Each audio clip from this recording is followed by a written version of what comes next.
You really came. Welcome all to our Tales Grand Finale.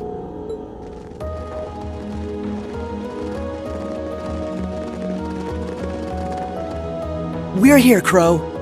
Hard to believe it's been less than 3 weeks since we last met. You're telling me. You all look so grown up now. All those ordeals you put yourself through have paid off in spades. That's certainly one way to look at it. As much as I hate to admit it, I doubt we could win against you otherwise. The trials we faced brought us together and made us stronger. I couldn't be more pleased with what we had to do to come this far. I was finally able to move forward too, so yeah, I like to think I grew up a bit. A lot of stuff's changed, but you guys ain't one of them. And that's not all. We're here on behalf of Toa, Angelica, and George, too. I promised them I'd bring you back and force you to graduate with them. And it's a promise I intend to keep. Oh man, give me a break. You're telling me you've done all that and it still hasn't dawned on you. Get it through your thick skull, it's not gonna happen. That's not true, Crow. Those who are confronted with impossible odds can choose to react in one of two ways. Abandon hope and accept a pitiful fate. Or cling to that hope and forge ahead, overcoming any and all that life throws their way. That's what it means to dream. Vida. She's absolutely right. Maybe we are just young and naive. But if anything, I feel that it was our youth and naivete that allowed us to come this far to begin with.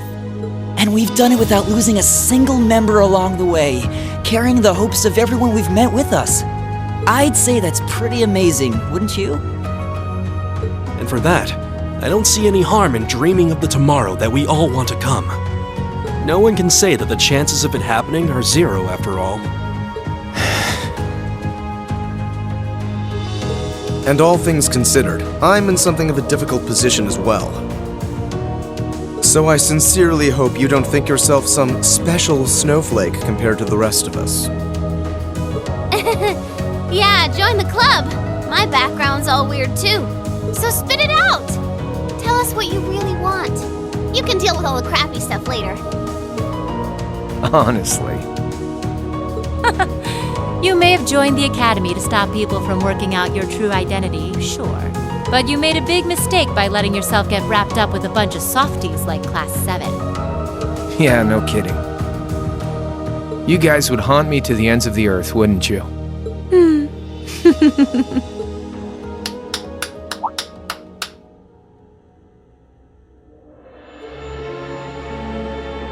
My, what a touching spectacle.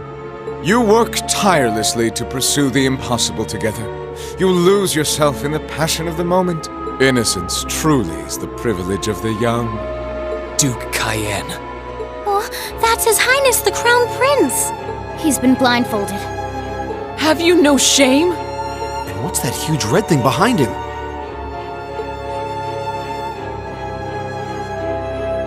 That's the Vermilion Knight, Testarossa. It was sealed away under the capital a long time ago, and it was responsible for countless calamities. It's often referred to as the demon which wields 1,000 weapons. And to expand on what Emma said, the ones who supposedly sealed it away were Dreikel's the Lionheart and the Lance Maiden. Ha ha! It certainly was. And the only ones capable of rousing it from its slumber are descendants of the Honor bloodline.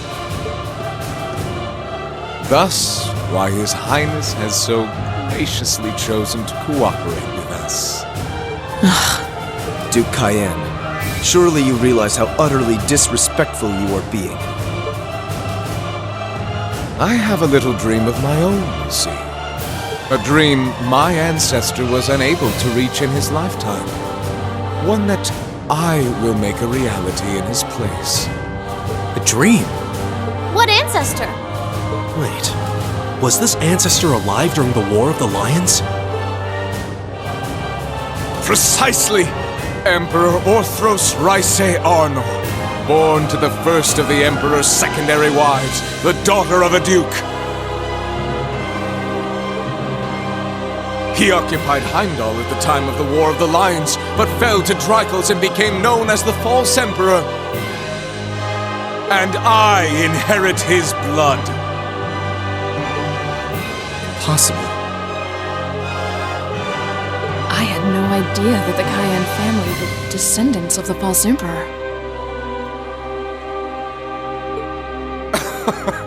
Hardly a surprise. When the war came to a close, that truth was buried.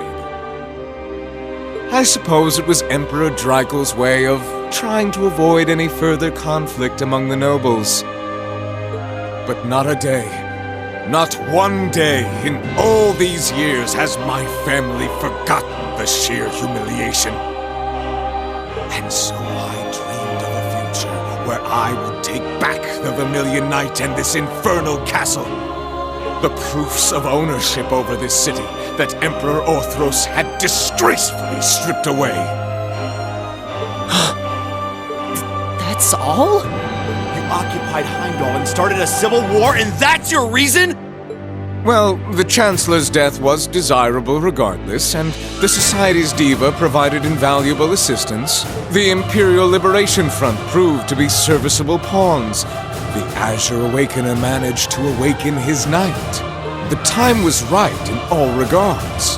Only a fool would idly watch this moment pass. I did intend to operate the Vermilion Knight myself, but as I feared, only those of direct descent are capable of doing so. And yet it matters not. I have everything I need to return this city to its original, rightful form as His Highness's guardian. And once my will is done, I shall restore order to Erebonia, returning it to the way it once was and always should have been. That is my ambition. My family's destiny. What nonsense.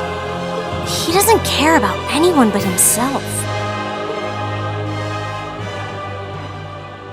I'm afraid I can't even pretend to care about your ambitions. It's not my place to decide how Erebonia should be run, and I'm not here to lecture you on your ancestors' transgressions. Oh? We have our own ambitions. We're here because we promised Princess Alvin and Prince Olivert that we would rescue their brother from your clutches. And if putting a stop to your dream is what it takes to save His Highness the Crown Prince, then that's exactly what we'll do.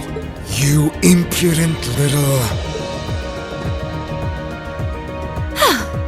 I think everyone has said their piece now. You won't be going back on your word to let us handle this part, right?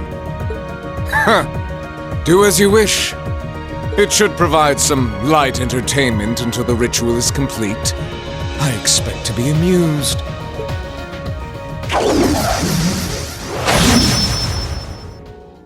We could skip right to using our knights, but might as well savor the moment while we still can, right?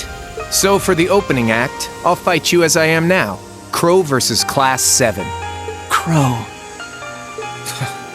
Very well. And I'll be fighting alongside him. Seeing as how you have the famed purple lightning with you, it wouldn't be much of a fair fight otherwise. Aw, you flatter me. Sadly, I trust your idea of a fair fight about as much as I trust me missing a point-blank shot. Oh, do excuse me. Emma, I want you to fight with everything you have. We'll see whether you have the resolve necessary to shoulder a witch's burden. Don't worry, I will. Not because of the duty I've been given, but to demonstrate the limitless potential I've found within myself.